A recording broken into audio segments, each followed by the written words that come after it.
بسم اللہ الرحمن الرحیم۔ تابوت سکینہ کیا ہے؟ اس تابوت میں کیا موجود ہے؟ اور یہ تابوت اس وقت کہاں پر ہے؟ یہود اس کا انتظار کیوں کر رہے ہیں؟ ان تمام سوالات کے جواب ہم آج کی اس ویڈیو میں جانیں گے۔ ویڈیو سٹارٹ کرنے سے پہلے اگر آپ چینل پہ نیو ہیں تو ویڈیو کو لائک اور چینل کو سبسکرائب ضرور کریں۔ تو چلو سٹارٹ کرتے ہیں آج کی ویڈیو۔ تابوت سکینہ ایک پراسرار صندوق جسے یہودی کھوج رہے ہیں۔ یہ تابوت شمشاد کی لکڑی کا ایک صندوق تھا جو حضرت آدم علیہ السلام پر نازل ہوا تھا۔ یہ آپ کی آخری زندگی تک آپ کے پاس ہی رہا، پھر بطور میراث یہ کے بعد دیگرے آپ کی اولاد کو ملتا رہا، یہاں تک کہ یہ حضرت یعقوب علیہ السلام کو ملا اور آپ کے بعد آپ کی اولاد بنی اسرائیل کے قبضے میں رہا۔ اور جب یہ صندوق حضرت موسیٰ علیہ السلام کو مل گیا تو آپ اس میں تورات شریف اور اپنا خاص سامان رکھنے لگے۔ یہ بڑا ہی مقدس اور بابرکت صندوق تھا۔ بنی اسرائیل جب کفار سے جہاد کرتے تھے اور کفار کے لشکروں کی کثرت اور ان کی شوکت دیکھ کر سہم جاتے تو وہ اس صندوق کو اپنے آگے رکھ لیتے تھے، تو اس صندوق سے ایسی رحمتوں اور برکتوں کا ظہور ہوتا تھا کہ مجاہدین کے دلوں میں سکون و اطمینان کا سامان پیدا ہو جاتا تھا اور مجاہدین کے سینوں میں لرزتے ہوئے دل پتھر کی چٹانوں سے زیادہ مضبوط ہو جاتے تھے۔ اور جس قدر صندوق آگے بڑھتا تھا، آسمان سے نصر من اللہ و فتح قریب کی بشارت عظمیٰ نازل ہوا کرتی تھی اور فتح مبین حاصل ہو جایا کرتی تھی۔ بنی اسرائیل میں جب کوئی اختلاف پیدا ہوتا تھا تو لوگ اسی صندوق سے فیصلہ کراتے تھے۔ صندوق سے فیصلے کی آواز اور فتح کی بشارت سنی جاتی تھی۔ بنی اسرائیل اس صندوق کو اپنے آگے رکھ کر اور اس کو وسیلہ بنا کر دعائیں مانگتے تھے تو ان کی دعائیں مقبول ہوتی تھیں اور بلاؤں کی مصیبتیں اور وباؤں کی آفتیں ٹل جایا کرتی تھیں۔ الغرض یہ صندوق بنی اسرائیل کے لیے تابوت سکینہ، برکت و رحمت کا خزینہ اور نصرت خداوندی کے نزول کا نہایت مقدس اور بہترین ذریعہ تھا۔ مگر جب بنی اسرائیل طرح طرح کے گناہوں میں ملوث ہو گئے تو ان کی بدعمالیوں کی نحوست سے ان پر خدا کا یہ غضب نازل ہو گیا کہ قوم عمالقہ کے کفار نے ایک لشکر جرار کے ساتھ ان لوگوں پر حملہ کر دیا۔ ان لوگوں نے بنی اسرائیل کا قتل عام کر کے ان کی بستیوں کو تاریخ و تاریج کر ڈالا، عمارتوں کو توڑ پھوڑ کر سارے شہر کو تہس نہس کر ڈالا اور اس متبرک صندوق کو بھی اٹھا کر لے گئے۔ اس مقدس تبرک کو نجاستوں کے کوڑے خانہ میں ڈال دیا۔ لیکن اس بے ادبی کا قوم عمالقہ پر یہ وبال پڑا کہ یہ لوگ طرح طرح کی بیماریوں اور وباؤں میں مبتلا کر دیے گئے۔ چنانچہ قوم عمالقہ کے 5 شہر بالکل برباد اور ویران ہو گئے، یہاں تک کہ ان کافروں کو یقین ہو گیا کہ یہ صندوق رحمت کی بے ادبی کا عذاب ہم پر پڑ گیا ہے، تو ان کافروں کی آنکھیں کھل گئیں۔ چنانچہ ان لوگوں نے اس مقدس صندوق کو ایک بیل گاڑی پر لاد کر بیلوں کو بنی اسرائیل کی بستیوں کی طرف ہانک دیا۔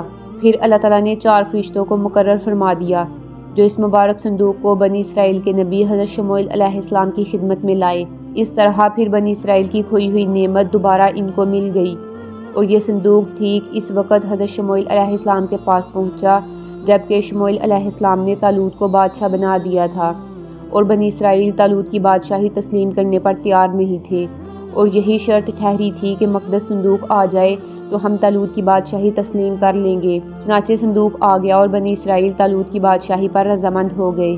قرآن مجید میں خداوند قدوس نے سورہ بقرہ میں اس مقدس صندوق کا تذکرہ فرماتے ہوئے ارشاد فرمایا، اور ان سے ان کے نبی نے فرمایا کہ اس کی بادشاہی کی نشانی یہ ہے کہ آئے تمہارے پاس تابوت جس میں تمہارے رب کی طرف سے دلوں کا چین ہے اور کچھ بچی ہوئی چیزیں معزز موسیٰ اور معزز ہارون کے ترکہ کی، اٹھائے لائیں اسے فرشتے، بے شک اس میں بڑی نشانی ہے تمہارے لیے اگر ایمان رکھتے ہو۔ تابوت سکینہ میں کیا ہے؟ اس مقدس صندوق میں حضرت موسیٰ علیہ السلام کا عصا اور ان کی مقدس جوتیاں، اور حضرت ہارون علیہ السلام کا امامہ، حضرت سلیمان علیہ السلام کی انگوٹھی، تورات کی تختیوں کے چند ٹکڑے، کچھ من و سلوہ، اس کے علاوہ حضرات انبیاء کرام علیہم السلام کی تصویروں کے حلیے وغیرہ سب سامان تھے۔ تابوت سکینہ کہاں ہے؟ حضرت داؤد علیہ السلام کے زمانہ تک اس تابوت کو رکھنے کے لیے کوئی خاص انتظام نہیں تھا اور اسی لیے پڑاؤ کی جگہ پر ایک الگ خیمہ لگا دیا جاتا تھا۔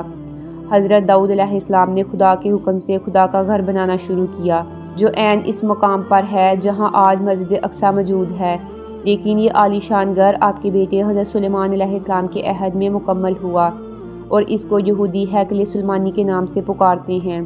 اس گھر کی تعمیر کے بعد تابوت سکینہ کو یہاں پورے احترام کے ساتھ رکھ دیا گیا۔ اور اس طرح یہ مقام یہودیوں کا مقدس ترین مقام بن گیا۔ بعد کے زمانے میں ہونے والی جنگوں نے اس ہیکل کو بہت نقصان پہنچایا، لیکن بابل کے بادشاہ بخت نصر نے اس کو مکمل طور پر تباہ کر دیا اور اس کو آگ لگا دی۔ وہ یہاں سے مالک نعمت کے ساتھ ساتھ تابوت سکینہ بھی لے گیا تھا۔ اسی تباہی کے نتیجے میں آج اصلی ہیکل کی کوئی چیز باقی نہیں ہے۔ ان تمام تباہیوں کے نتیجے میں تابوت سکینہ کہیں غائب ہو گیا اور اس کا کوئی نشان نہیں ملا۔ آج بھی بہت سارے ماہر آثار قدیمہ اور خصوصاً یہودی مذہب سے تعلق رکھنے والے ماہر اس کی تلاش میں سرگرداں ہیں تاکہ اس کو ڈھونڈ کر وہ اپنی اسی روحانیت کو واپس پا سکے جو کبھی ان کو عطا کی گئی تھی۔ تابوت سکینہ کی موجودہ جگہ کے بارے میں مختلف لوگ قیاس آرائیاں کرتے رہتے ہیں۔ اس پر انگریز عیسائیوں اور یہودیوں نے بڑی ریسرچ کی، لیکن حتمی طور پر سارے ایک نقطے پر متفق نہیں ہو سکے۔ لیکن مجھے جو سب سے قریب قیاس تھیوری لگتی ہے وہ یہ ہے کہ اس وقت یہ صندوق حضرت سلیمان علیہ السلام کے محل میں ہی کہیں دفن ہے، جو فلسطین میں آج بھی گم ہے، جس کو یہودی کافی عرصے سے ڈھونڈنے کی کوشش کر رہے ہیں، اور وہ آئے دن وہاں بیت المقدس میں کھدائی کرتے رہتے ہیں۔ یہ وہی محل ہے جس کو حضرت سلیمان علیہ السلام نے جنات کی مدد سے بنایا تھا۔ اس کی بنیادوں کو آج بھی ڈھونڈنے کی کوشش کی جا رہی ہے، جس کو ہیکل سلیمانی بھی کہتے ہیں۔ بہرحال اس کے متعلق بہت سے نظریات، اور میرا خیال ہے کہ یہ تابوت آج بھی حضرت سلیمان علیہ السلام کے محل کے اندر ہی دفن ہے۔ کچھ کے نزدیک اس کو افریقہ لے جایا گیا۔ ایک مشہور ماہر آثار قدیمہ ران وائٹ کا کہنا ہے کہ یہ مشرق وسطیٰ میں موجود ہے۔ کچھ لوگوں کے مطابق اس کو ڈھونڈنے کی کوشش انگلینڈ کے علاقے میں کرنی چاہیے، جبکہ کچھ اسکالرز کا کہنا ہے یہ تابوت ایتھوپیا کے تاریخی گرجا گھر ایکسم میں پڑا ہوا ہے۔ ایک اور نظریہ یہ ہے کہ یہ بحیرہ مردار کے قریب ایک غار کے اندر کہیں گم ہو چکا ہے، اور ایک نظریہ یہ بھی ہے کہ یہودیوں نے 1981 میں اسے حضرت سلیمان علیہ السلام کے پہلے محل سے کھدائی کے دوران نکال کر کہیں نامعلوم جگہ پر منتقل کر دیا ہے، جبکہ کھدائی کرنے والے یہودیوں کا کہنا ہے کہ وہ اس صندوق کے بالکل قریب پہنچ چکے تھے، لیکن اسرائیلی گورنمنٹ نے مسلمانوں اور عیسائیوں کے پریشر میں آ کر اس کی کھدائی پر پابندی لگا دی تھی، اسی لیے انہیں یہ کام نامکمل ہی چھوڑنا پڑا۔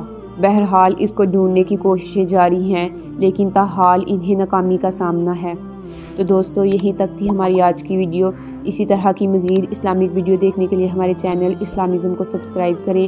اپنا اور اپنے ساتھ کے لوگوں کا خیال رکھیں۔ شکریہ۔ اللہ حافظ۔